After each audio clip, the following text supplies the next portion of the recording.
A bala rasgou o ar noturno de Lisboa como um grito abafado, e quando pelas ruas estreitas do bairro Alto, e João sentiu o impacto antes mesmo de ouvir o som, NO no corpo, mas na alma, como se o passado tivesse voltado para cobrar uma dívida antiga.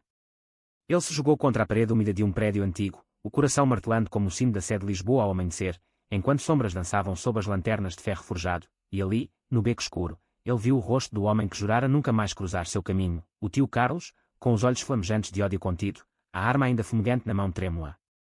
Você acha que fugir para o Brasil te salvou, seu aberração, rosnou Carlos, a voz rouca carregada de veneno acumulado por 10 anos de rancor familiar, e João, com o peito arfando, soube que o retorno não era apenas uma visita, era uma guerra declarada. João havia partido de Lisboa aos 20 anos, carregando nas malas não só roupas e sonhos, mas as cicatrizes invisíveis de uma família que o renegara por ser quem era, um jovem gay num mundo de tradições rígidas e olhares acusadores.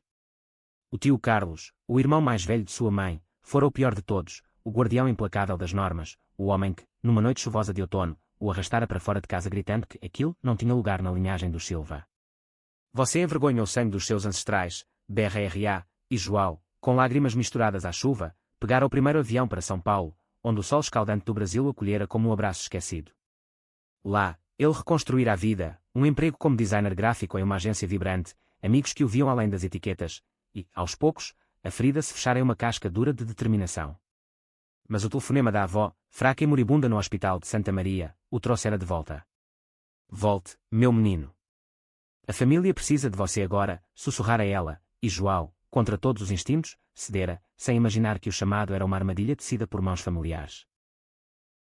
Ao pisar no aeroporto de Humberto Delgado, o ar salgado do Tejo o envolveu como um velho amante ciumento, e João sentiu um arrepio percorrer a espinha.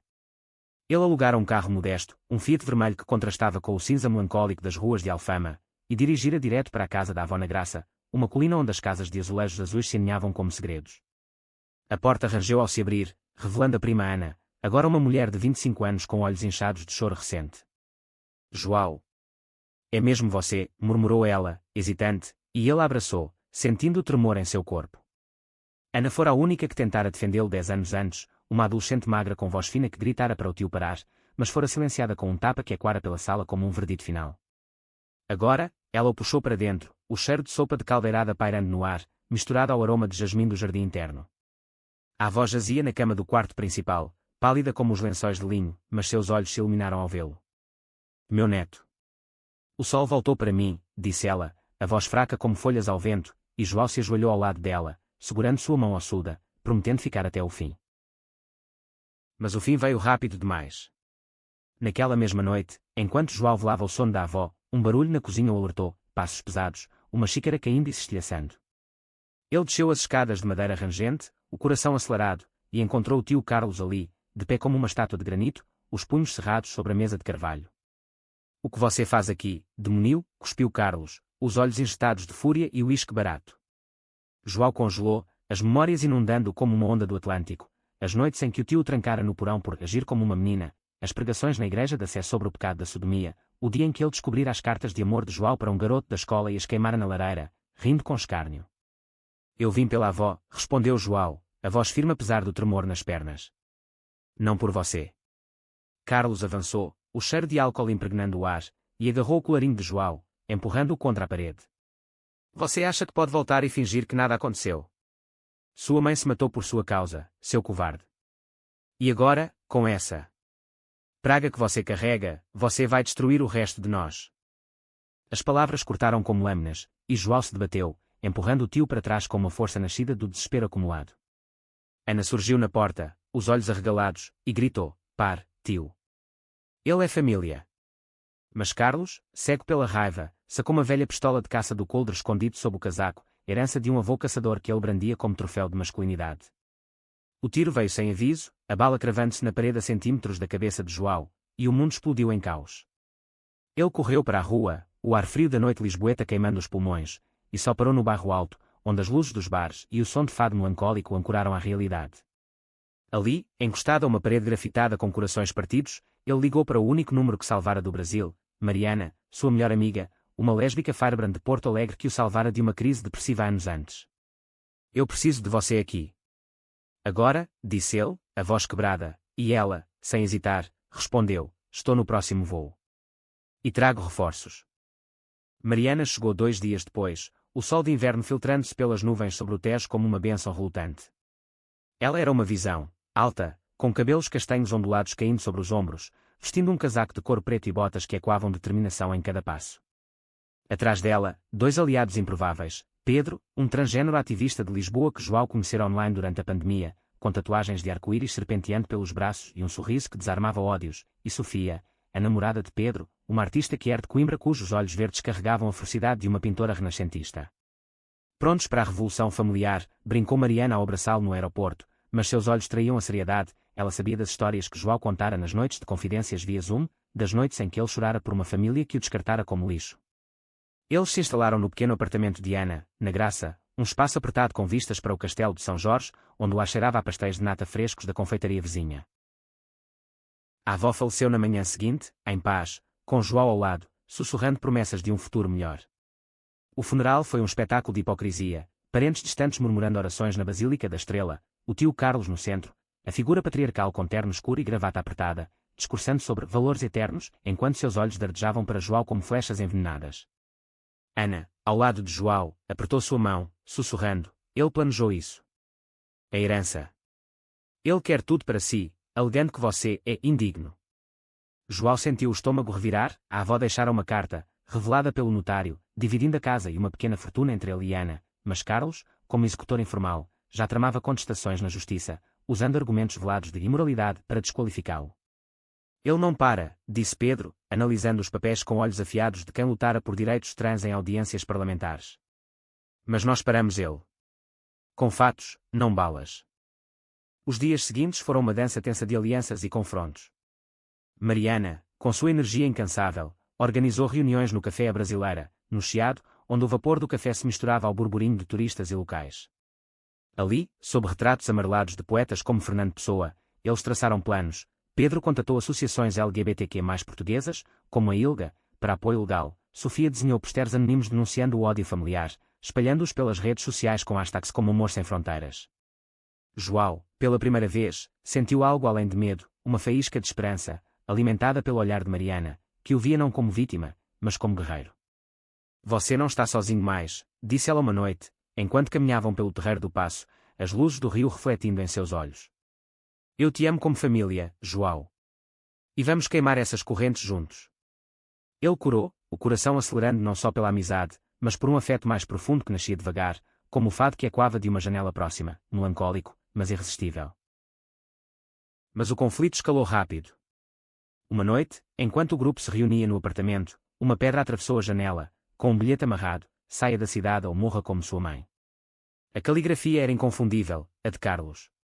Ana desabou em lágrimas, confessando que o tio a pressionara para trair João, prometendo-lhe parte da herança se ela testemunhasse contra ele no tribunal. Eu recusei, mas ele... Ele sabe coisas sobre mim também, murmurou ela, revelando um segredo guardado. Ana era bissexual, e Carlos usara fotos antigas de um namoro com uma mulher para chantageá-la. O quarto mergulhou em silêncio, quebrado apenas pelo tic-tac do relógio de parede, e João sentiu a raiva se transformar em resolução. Chega de fugir. Vamos enfrentá-lo no terreno dele, a família, a lei, a verdade. Pedro assentiu, ligando para um advogado amigo, enquanto Sofia esboçava um plano de contra-ataque, uma petição pública, assinada por aliados da comunidade que era lisboeta, expondo o hipócrita Carlos como o verdadeiro monstro.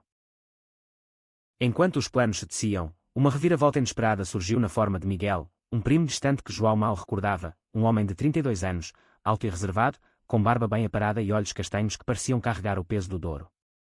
Miguel chegara ao funeral em silêncio, sentando-se ao fundo da igreja, mas agora, no café, ele se aproximou da mesa do grupo, hesitante. Eu ouvi as histórias. E eu sinto muito. Pelo que Carlos fez com você. Com todos nós. Sua voz era baixa, mas firme, e quando ele estendeu a mão, João viu o anel de casamento no dedo, e, ao lado, uma tatuagem discreta de infinito, símbolo que era que ele reconheceu imediatamente. Miguel era gay, casado com um parceiro em Porto, e havia-se afastado da família por medo do mesmo destino de João. Eu voltei por Ana. Mas agora, vejo que é por nós todos. O reencontro foi elétrico, conversas até altas horas, risadas misturadas a lágrimas, e João sentiu, pela primeira vez, o laço de sangue se purificar, transformando-se em algo nobre. Miguel trouxe não só apoio emocional, mas contatos. Ele era jornalista no Público, com acesso a editores que podiam amplificar sua voz. A tensão cresceu como uma tempestade sobre o Atlântico. Carlos, sentindo o cerco se fechar, intensificou os ataques, ligações anônimas para o trabalho de Ana, ameaças veladas em mensagens para João, e até uma tentativa de sabotar a petição online, contratando trolls para inundar as redes com mentiras sobre degenerados destruindo a família portuguesa. O grupo contra-atacou com criatividade. Sofia organizou uma exposição de arte no Lisboa Factory, um antigo complexo industrial transformado em hub criativo às margens do Tejo, onde quadros de João, paisagens de Lisboa reinterpretadas com toques Kier, como casais do mesmo sexo dançando sob as estrelas, atraíram multidões. A exposição, intitulada Raízes Escondidas, tornou-se viral, com influencers da comunidade LGBTQ+ compartilhando fotos, e repentinamente, o nome de João estava nos lábios de Lisboa, não como um sobrinho perdido, mas como o artista que ousava curar feridas coletivas. No meio do furor, o romance floresceu de forma sutil, como as flores de laranjeira na primavera lisboeta.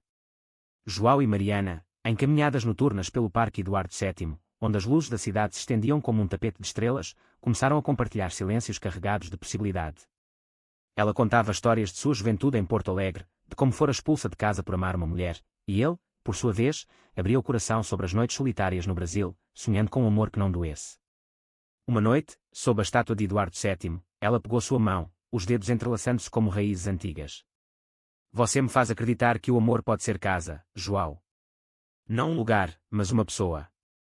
Ele a olhou, os olhos brilhando com lágrimas não derramadas, e sussurrou, então fique. Seja minha casa.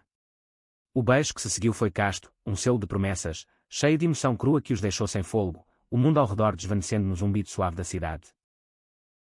Mas o clímax se aproximava como o crepúsculo sobre Belém.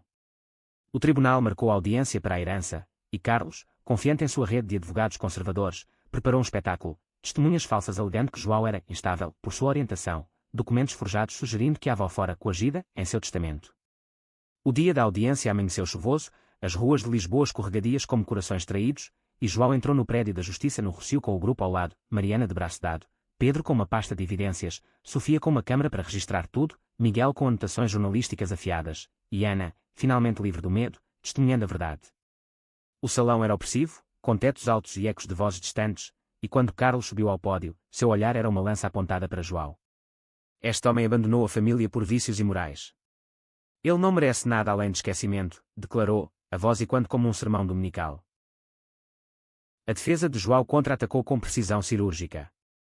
Pedro apresentou depoimentos de terapeutas confirmando a estabilidade emocional de João, Sofia exibiu e-mails hackeados, legalmente obtidos via whistleblower, provando a chantagem de Carlos contra Ana. Miguel leu em voz alta artigos do público expondo padrões de abuso em famílias conservadoras portuguesas, citando casos semelhantes onde o ódio homofóbico levava a tragédias. E Mariana, com voz trêmula mas inabalável, testemunhou sobre o impacto na vida de João. Ele não fugiu por fraqueza. Fugiu para sobreviver. E voltou não por vingança, mas por amor, amor à avó, à prima, à cidade que o formou. O juiz, uma mulher de meia-idade com olhos penetrantes, ouvia em silêncio, e quando João subiu para falar, o salão prendeu a respiração. Eu sou gay, sim. Mas sou Silva, como todos vocês. O ódio do meu tio não é tradição, é prisão. E eu me liberto hoje, não para destruir, mas para reconstruir. A reviravolta veio como um raio. Ana, em lágrimas, revelou o áudio gravado secretamente de Carlos ameaçando-a, uma fita que ela escondera por medo, mas agora entregava como ato de redenção. O juiz pausou a sessão, ordenando investigação imediata por coação e tentativa de homicídio. O tiro no apartamento fora rastreado até a arma de Carlos via balística. Enquanto guardas o arrastavam para fora, algemado e rosnando imprecações, o salão explodiu em murmúrios. João, exausto, foi abraçado por Mariana, seus corpos se apoiando mutuamente como pilares de um templo antigo. Fora do tribunal, a chuva parara, e o sol irrompeu, banhando o Rossio em ouro líquido. Jornais correram para Miguel, câmaras piscaram para Sofia, e Pedro ergueu o punho em vitória silenciosa. Nos meses seguintes, a cura veio em camadas, como as camadas de azulejos nas fachadas de Lisboa. A herança foi dividida justamente, com João e Ana restaurando a Casa da Graça como um centro comunitário que era, oficinas de arte, grupos de apoio, noites de fado inclusivo onde vozes marginalizadas cantavam de dor e triunfo. Carlos, condenado à prisão por ameaças e fraude, viu seu império de ódio desmoronar, aliados o abandonaram, a igreja local os comungou por hipocrisia, e em cartas da cadeia, ele implorou perdão, não recebido, mas lido em voz alta num círculo de cura, onde o grupo perdoava não por esquecimento, mas por liberdade. João e Mariana, Agora noivos em uma cerimônia simples no mosteiro dos Jeronimos, trocaram votos sob o sol de verão, prometendo um amor que transcendia oceanos e preconceitos. Pedro e Sofia adotaram um cachorro resgatado, simbolizando novas raízes, enquanto Miguel publicou um livro sobre a saga, Sombras do Tejo, que se tornou best-seller, inspirando gerações. E assim, em Lisboa Eterna, onde o fado chora e ri, João aprendeu que o retorno não era fim, mas renascimento. Com aliados forjados no fogo da adversidade, ele não só destruiu inimigos antigos, mas plantou sementes de um futuro onde o amor, em todas as suas cores, fluía livre como o Tejo ao entardecer.